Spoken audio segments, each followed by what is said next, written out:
നമ്മളെല്ലാവരുടെയും ലൈഫിൽ സുഹൃത്തുക്കൾക്ക് വലിയ സ്ഥാനമല്ലേ?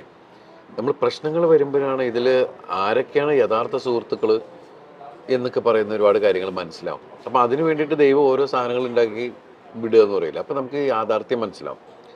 ഞാൻ അന്ധമായിട്ട് എല്ലാം എൻ്റെ ആൾക്കാരാണെന്നുള്ള രീതിയിൽ പോയിരുന്ന ഒരാളാണ്.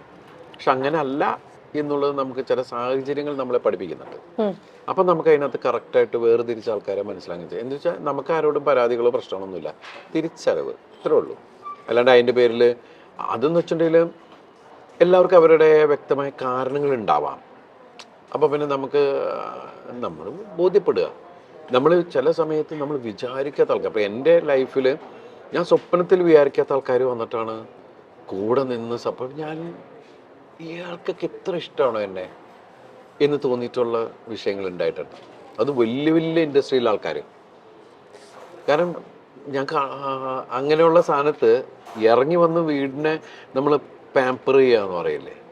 അപ്പം അവരുടെ മനസ്സിൽ നമ്മൾ ഇത്രയും അവർ നമ്മളെ ചേർത്ത് വെച്ചിട്ടുണ്ട്. പ്രകടനത്തിലും സംസാരത്തിലും അങ്ങനെ ഫീൽ ചെയ്തിട്ടില്ലെങ്കിലും വളരെ അപൂർവമായിട്ടേ നമ്മൾ സഹകരിക്കുന്നുള്ളൂ. അങ്ങനെയൊക്കെയുള്ള സമയത്ത് പോലുള്ള ആൾക്കാർ പോലും വന്നിട്ട് ഭയങ്കര ഇതാവുക എന്ന് പറയില്ലേ.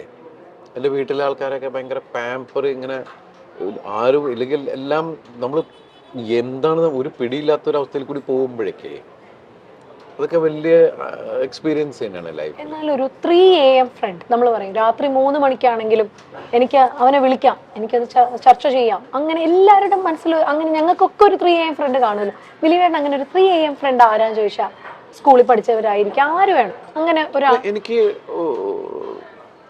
എൻ്റെ ഇപ്പോൾ ഉള്ള സുഹൃത്തുക്കളെല്ലാം 3 AM ഫ്രണ്ട്സാണ്. ആണല്ലേ? കാരണം ഏത് സമയത്ത് വിളിച്ചാലും ഏത് സമയത്തും വിളിക്കുക. കാരണം ഞാൻ ആയിട്ട് കമ്മ്യൂണിക്കേറ്റ് ചെയ്യുന്ന ആണായാലും പെണ്ണായാലും അവർക്കും അങ്ങനെ തന്നെയാണ്. 24 hours എന്ന് പറയുന്ന പോലെയാണ്. അല്ലാണ്ട് ഫോമൽ അത് ഇപ്പോൾ ഉള്ള ഫ്രണ്ട്സിനെ ഞാൻ പറഞ്ഞത്. ഏത് സമയത്ത് അതിലിപ്പോൾ എടുത്തു പറയാൻ നിങ്ങൾക്കറിയാം. ഇപ്പം നാദിർഷയാണെങ്കിൽ ലാൽ ജോസ്, കുറേ പേരുണ്ട്. അതിപ്പോൾ സംവിധായകർ പോലും ആണെങ്കിലും ഞാൻ ഒരു സമയം പോലും നോക്കാണ്ട് വിളിക്കുന്ന ആൾക്കാരെ കൂടുതലും. എനിക്കെപ്പം വിളിക്കണം തോന്നുന്നു, സംസാരിക്കണമെന്ന് പറയണ സുഹൃത്തുക്കളെ. പണ്ട് നമ്മൾ ഫോമലായിരുന്നു അങ്ങനെ. വിഷയം വരുമ്പോൾ ആരെന്തൊക്കെയുണ്ടെന്ന് പറയുമ്പോൾ എൻ്റെ ഇപ്പോൾ വീടിൻ്റെ അവിടെ നോക്കുകയാണെങ്കിൽ എന്നെ ഏറ്റവും കൂടുതൽ സപ്പോർട്ട് ചെയ്ത ആൾക്കാരാണ് ശരത്ത്, ബൈജു എന്നൊക്കെ പറഞ്ഞത്. അവർ പക്ഷെ അവരെയും കൂടി കൊണ്ടുവന്ന് ഇതിനകത്ത് ഈ കേസിൽ പ്രതികളാക്കുക എന്നൊക്കെ പറയുന്നൊരവസ്ഥയാണ്. അവർ മനസ്സാവച്ച അറിയത്തൊക്കെ അവർ നമ്മുടെ കുടുംബത്തെ സപ്പോർട്ട് ചെയ്ത ആൾക്കാരാണ്. അതിൻ്റെ പേരിൽ അവരെ പിടിച്ചിട്ടാക്കുക, അതൊക്കെ ഭയങ്കര സങ്കടകരമായ കാര്യങ്ങൾ. അപ്പോൾ സിനിമയിൽ ഇപ്പോൾ പ്രൊഡ്യൂസർ അസോസിയേഷനിലും ഡിസ്ട്രിബ്യൂട്ടേഴ്സിലും തിയേറ്റേഴ്സിലൊക്കെ ഉള്ള ആൾക്കാരെ എനിക്ക് ഏത് പാതിരാത്രം വിളിക്കാം. അവർ എൻ്റെ ഫോൺ കണ്ട അപ്പം അവർ തിരിച്ചു വിളിക്കും എന്ന് പറയുന്നൊരു കാര്യമുണ്ടല്ലോ. അപ്പം അതൊക്കെ വലിയ കാര്യങ്ങൾ തന്നെയാണ്. അല്ല, ഇത് പറഞ്ഞുകൊണ്ടിരിക്കുമ്പോൾ നമ്മുടെ അടുത്ത ഡിഷ് വന്നു. ചേട്ടാ വാലു, ചേട്ടന് 2 വാക്ക് നമ്മുടെ മലയാളി പ്രേക്ഷകർക്ക് വേണ്ടി സംസാരിക്കും. മലയാളത്തിൽ പറയൂ. മലയാളത്തിൽ വരൂ ഏട്ടാ. ആദ്യം ഈ ഡിഷിനെ പറ്റി പറയാം. ഇത് പാഷൻ ഫ്രൂട്ടിന്റെ അല്ലേട്ടാ, ഇതൊക്കെ ഞങ്ങൾ സ്ഥിരം കഴിക്കുന്നയാ. അമർ അക്ബർ എന്തോണിയോ കമാര സംഭവം ഏതോ വേണ്ടേ, ഞാൻ പറഞ്ഞുതരാം. എല്ലാം എവറിത്തിങ്. ഇത് ചിക്കനാണ്. അതാണ് പഴംപാനിയുണ്ട്, ചിക്കനുണ്ട്. ചിക്കൻ ഒരു ഗ്രില്ല് പോലത്തെ ആട്ടാ. പിന്നെ ഇതിന്റെ ഏറ്റവും വ്യാഴാഴ്ച ആയതുകൊണ്ടാണ് ഞാൻ നോൺ വെജ് കഴിക്കാത്ത. ഇതൊന്നിനെ പറ്റിയും ധാരണയില്ലാത്ത, കിട്ടുന്ന എല്ലാം വലിച്ചു വാരി കഴിക്കുന്ന ഞങ്ങളെ പോലുള്ള നമ്മൾ ഈ തിങ്കൾ അങ്ങനെയൊക്കെയുള്ള ചില ദിവസങ്ങൾ, ശനി എന്നൊക്കെ പറയുന്ന ദിവസങ്ങൾ അങ്ങനെ വെജിമ്മയാണ് പോകുന്നത്. നല്ലതായിട്ടാ. മൊത്തം ഒന്ന് ക്ലെൻസ് ആവാനും നമുക്ക് ശാരീരികമായും. It's very nice. Matheesh, thank you. കപ്പ ബിരിയാണി ഉണ്ട് കേട്ടോ ഇതില്. അതാണ് എനിക്ക് കമാര സംഭവം ഞങ്ങൾ എടുക്കുന്നതിന്റെ ഏറ്റവും കാര്യം. കപ്പ ബിരിയാണിയും കൂടെ കിട്ടും. പുട്ടും ചിക്കനും കപ്പ ബിരിയാണി, ഈ പാഷൻ ഫ്രൂട്ട്, പിന്നെ ട്യൂണ സാലഡ് ആണ് കേട്ടോ. ഇത് ട്യൂണയാണ്. ട്യൂണ കൊണ്ടുള്ള സാലഡ്. അപ്പൊ മൊത്തം ഒരു നോൺ വെജിന്റെയും വെജിന്റെയും ഒരു പക്ക ബാലൻസ് സംഭവമാണ് നമ്മുടെ ഈ കമാര സംഭവം. ഒരു സംഭവമാണ് കമാര സംഭവം.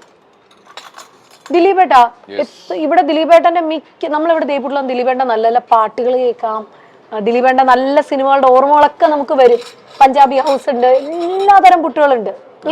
അപ്പൊ എത്രയോ നായികമാരുമായിട്ട് ഇപ്പൊ ദിലീപേട്ടൻ ആക്ട് ചെയ്തേ, വർക്ക് ചെയ്തേ. ഒന്നുകൂടി അത് നോക്കിയിട്ടില്ല. സിനിമയുടെ ഇപ്പൊ ഈ ഇറങ്ങാൻ പോകുന്ന തങ്കമണി എനിക്ക് തോന്നുന്നത് ഒരു 148 കേട്ടോ തോന്നുന്നു. 140+ ആണ്.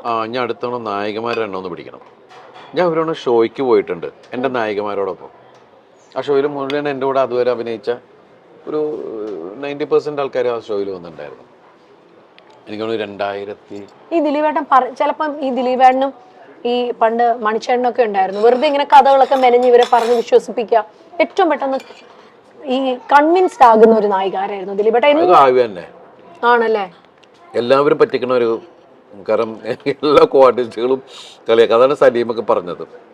സലീമ എല്ലാവരുമായിട്ട് ഭയങ്കര അറ്റാച്ച്ഡ് ആയിട്ടുള്ള ഒരു ഹീറോയിനാണ് കാവ്യ. അവളെല്ലാവരും ഇങ്ങനെ ഓരോന്ന് പറഞ്ഞു അവൾ വിശ്വസിക്കുകയും ചെയ്യും. കാരണം മറ്റുള്ളവർക്കെല്ലാം അവർ ഈ നീലേശ്വരത്ത് നിന്ന് വന്നതിൻ്റെ ഒരു നാട്ടിൻപുറത്ത് അങ്ങനെയുള്ളൊരു സാധനമല്ലോ. അതെല്ലേ എന്നൊക്കെ പറഞ്ഞു, അതേന്നൊക്കെ പറഞ്ഞ് അങ്ങോട്ട് വിശ്വസിപ്പിച്ച് വെച്ചിട്ട് കുറെ എടോ എന്നൊക്കെ പറ അങ്ങനെയൊക്കെ ഉള്ളൊരു സാധനം ഉണ്ടല്ലോ. അല്ല പണ്ടപ്പോ ആ ഒരു കാസർഗോഡ് ഭാഷ ഇപ്പം എല്ലാം വരാറുണ്ടോ ദിലീപേട്ട? ഇല്ല, ഇപ്പൊ അവരൊക്കെ സംസാരിക്കുമ്പോ ഞാൻ കേൾക്കുന്നത്. ഇപ്പൊ എനിക്ക് അങ്ങനെ ചിരി വരാ. പണ്ട് ആദ്യം വരുമ്പോ ഞാനിങ്ങനെ പോകുമ്പോ ബസ് കുത്താൻ വന്നു, ബസ് കുത്താൻ വരികയെ ഇടിക്കാൻ വന്നു. പക്ഷെ ഇന്നിപ്പോ മലയാള സിനിമയിൽ ശരിക്കും പറഞ്ഞാൽ ആ ഭാഷ എല്ലാവരും ഇഷ്ടപ്പെടുന്ന, എല്ലാവർക്കും എത്ര പടങ്ങളും അതിന്റെ പേരിൽ ഹിറ്റായിട്ടുണ്ട്. നമ്മൾ കാണാൻ പോയിട്ടില്ലേ? രസമല്ലേ അത് കേൾക്കാൻ? ഭാഷ നല്ല ഭാഷ, നല്ല രസമാണ്. കേൾക്കാത്ത പ്രയോഗങ്ങളും അത് അവർ കാസർഗോഡ് ഭാഷ അല്ല നീലേശ് അവിടുത്തെ ആൾക്കാരൊക്കെ കൂടി അങ്ങോട്ടും ഇങ്ങോട്ട് സംസാരിക്കണ കേൾക്കണം. അപ്പോഴാണ് നമുക്ക് ഏറ്റവും കൂടുതൽ ഇത് വരുള്ളൂ. മാറി നിൽക്കുമ്പോൾ ഭയങ്കര ചിരി വരും. എന്നുവെച്ചാൽ ഒരു ഭയങ്കര ലാളിത്വവും ഒരു നർമ്മം ഉണ്ട് ആ ഭാഷയ്ക്കും. തമാശക്കൊക്കെ വേറെ ലെവലാ. നമുക്ക് എങ്ങനെ അത് ഇന്റർപ്രറ്റ് ചെയ്യാം ഇവരുടെ ചില വാക്കുകൾ. വീടിന്റെ കാര്യം പറഞ്ഞപ്പോട്ടാ, നമുക്കിവിടെ കൊച്ചിയിൽ ഇവിടെ ബെയ്റ്റ് ഹോംസ് 4 എന്ന് പറഞ്ഞിട്ട് ഒരു ഗ്രൂപ്പ് ഉണ്ട്. ഇപ്പൊ ബെയ്റ്റ് ഹോംസ് 4 എന്നാണ് അവരുടെ പേര്. അവർ 50%, അതായത് ഇപ്പൊ ഏതൊരാളുടെ സ്വപ്നമാണ് വീടെന്ന് പറയുന്നത് ദിലീപേട്ട. അപ്പൊ അവർക്ക് മുഴുവൻ കാശ് വേണ്ട, കയ്യിൽ ഒരു 50% കാശ് ഉണ്ടെങ്കിൽ അവർ വീട് പണിത് കൊടുക്കും. അതാണ് അവരുടെ കൺസെപ്റ്റ്. ബാക്കി ഈ പറഞ്ഞ പോലെ തവണ വ്യവസ്ഥകളായിട്ട് അടച്ചുകൊണ്ടിരുന്നാ മതി കേട്ടോ. അടയ്ക്കണം 50 തവണത്തെ ഇതായിട്ട്. പിന്നെ പലിശ 10,000 സ്ക്വയർ ഫീറ്റ് വീട് പണിയുന്നുണ്ട്, അപ്പൊ അവർ ഇട്ടോളൂ പകുതി കാശ് ചേട്ടാ. പിന്നെ അടക്കേണ്ടി വരും, സബ്സിഡി വരും. പക്ഷെ അവര് 20% പലിശയിൽ സബ്സിഡിയും തരും. പിന്നെ ഇപ്പൊ ദിലീപേട്ടൻ ദൂരത്താണ്, നമ്മളെല്ലാവരും തിരക്കിലാണെങ്കിൽ സൈറ്റിൽ ഇവർ ക്യാമറയൊക്കെ വെച്ചിട്ടുണ്ട്. അപ്പൊ അതിലുവഴി നോക്കിയാൽ മതി. ഇന്നത്തെ ഞങ്ങളുടെ ഈ ഷോയുടെ മേജർ ക്ലയന്റ് കൂടിയാണ് കേട്ടോ അവര്, ബെയ്റ്റ് ഹോംസ്.